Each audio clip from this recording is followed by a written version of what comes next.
The Ver were known across the galaxy as relentless warriors. Entire civilizations had collapsed beneath their campaigns, not from cruelty, but from unwavering belief in strength as the only truth. To them, fear was a flaw to be conquered or eradicated. Kalith circled me slowly, her steps deliberate. Her armor shifted subtly, organic plates adjusting to her movements. Every scar etched into it told a story of survival. "Among my people," she said, "fear is a weakness to be burned away. Those who hesitate do not survive the trials." She stopped in front of me. "Tell me, human, what is fear to you?" I had been trained for interrogation, for diplomacy under fire, for psychological warfare. Yet this question struck deeper than any weapon. "Fear," I said carefully, "is how we know what matters." Her brow ridges flexed, an alien expression I had learned meant curiosity. "You value fear?" "We respect it," I replied. "It tells us what we're willing to lose and what we're willing to fight for." Kalith tilted her head slightly. "Strange. Among the Ver, fear is silence before death." Before I could respond, the ground trembled. Distant explosions echoed as automated war machines continued their search and destroy protocols. Kalith glanced toward the horizon. "This world is finished. Yet you remain." "I was ordered to," I said. "And because someone has to stay behind." Her gaze returned to me, intense and unyielding. "Then you will answer my challenge." I frowned. "Challenge." She activated a holographic projection, an ancient Ver symbol glowing between us. "Face fear," she said. "Not in battle, but in truth. If you survive, you may leave this world." I had no idea what that meant, but I nodded anyway. Middle, strength beyond the blade.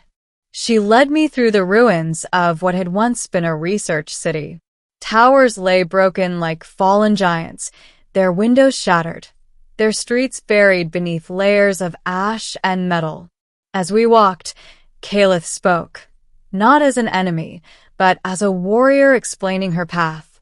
"I was forged in the crucible fields," she said, "where children learn to fight before they learn to speak." "That sounds brutal," I said. "It is necessary," she replied. "The universe is not kind." I gestured to the devastation around us. "Neither are empires." She stopped walking. "You believe we chose this war," she said slowly. "Didn't you?" I asked. Her silence was answer enough. She brought me to an underground chamber, an ancient Ver trial site buried beneath the planet's surface. The walls pulsed faintly, alive with bioenergy. "This place tests the mind," she said, "not the body." The chamber activated. Suddenly, the world shifted. I was no longer on Tarsus 9. I was back on Earth, back in my childhood home, standing in a hospital hallway that smelled of antiseptic and grief. My hands trembled as I watched a door at the end of the corridor, one I had been too afraid to open. Kalith's voice echoed, distant yet present. "This is your fear?" I felt my chest tighten. "It's my failure." I relived the moment I had chosen duty over family. The moment fear of loss made me run toward the stars instead of staying. "I carry this every day," I said. "Fear doesn't disappear. It stays and teaches." The vision shattered. I collapsed to one knee, gasping. Kalith stood before me, her posture less rigid now. "You did not break," she said quietly. "You endured." "What did you see?" I asked. For the first time, her voice faltered. "I saw myself," she said, standing victorious, alone, surrounded by silence where my people once stood. She clenched her fists. "I have never questioned our way. Until now." Ending. The answer that changed us. The chamber powered down, its light fading into darkness. Above us, The war finally ended, not with triumph, but with exhaustion. Signals echoed through the airwaves, ceasefire negotiations, withdrawal orders, the slow unraveling of certainty. Caliph faced me once more. "You have shown me something dangerous," she said. "Fear not as weakness, but as connection." I rose unsteadily. "Fear reminds us we're not alone." She extended her hand, an alien gesture that mirrored human intent. "My challenge is complete," she said, "but my question remains." She looked directly into my eyes. "If fear gives meaning, why do you continue to fight?" I thought of Earth, of my squad, of the countless lives balanced on decisions made far from battlefields. "Because fear tells us what's worth protecting," I said, "and courage is choosing to protect it anyway." Caliph nodded slowly. "The Ver have forgotten this," she said. "We conquer to escape fear, not to understand it." She turned toward the surface. "I will carry this truth back to my people. It may cost me my title or my life." I smiled faintly. Change usually does.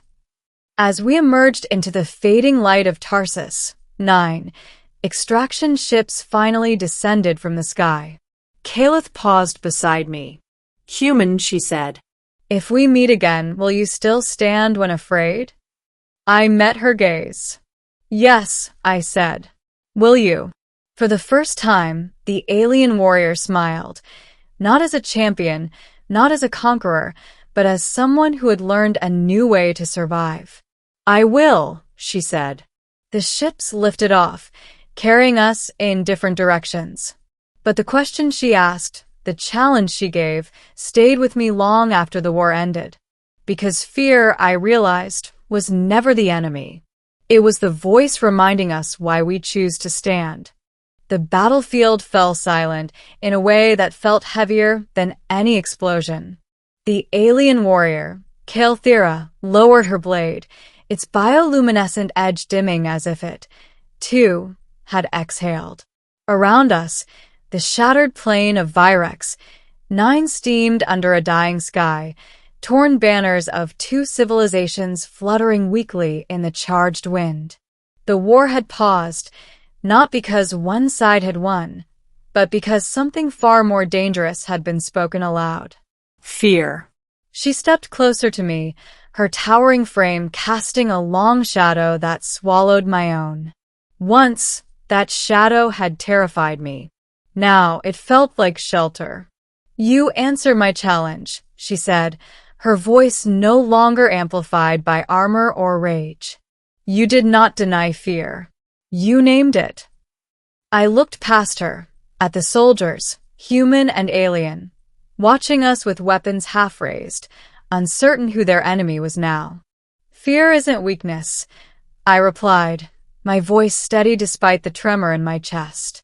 "It's the reason we learn when to stop." Calithera tilted her head, the crest along her skull slowly folding inward, a gesture I had learned meant contemplation. Her species, the Carvel, had been bred for conquest. They believed fear was a flaw stripped away generations ago. Yet here she stood, alive because she had questioned that belief. She raised one clawed hand and struck her chest plate once, a ritual sign of truth. All my life, I was told courage meant advancing without hesitation. But today, when you stood before me unarmed, my pulse accelerated. My vision narrowed. I felt what you call fear. The admission rippled through her warriors like a shockwave. "And what did you do?" I asked quietly. "I chose not to strike."